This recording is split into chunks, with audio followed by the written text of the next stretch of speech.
ದೀಪಗಳ ಹಬ್ಬ ದೀಪಾವಳಿ. ಕವಿ ಡಿ ಪರಶುರಾಮಪ್ಪ. ಕತ್ತಲ ಮೇಲೆ ಒಳಿತಿನ ವಿಜಯದ ಸಂಕೇತ.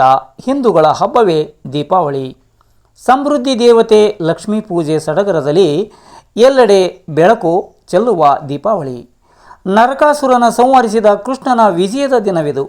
ದೀಪಗಳ ಸಾಲು, ಹಣ್ಣು ಹಂಪಲು, ಸಿಹಿ ತಿನಿಸು ಎಡೆ ಏರಿಸುವ ಹಬ್ಬವಿದು. ಮನೆ ಮನಗಳ ಸಿಂಗಾರದ ತೋಟದಲ್ಲಿ ನಲಿಯುವ ಹೂಗಳ ಕಂಗಳ ಕಾಂತಿ ಹೊಮ್ಮುವ ದೀಪಗಳ ಹಬ್ಬ.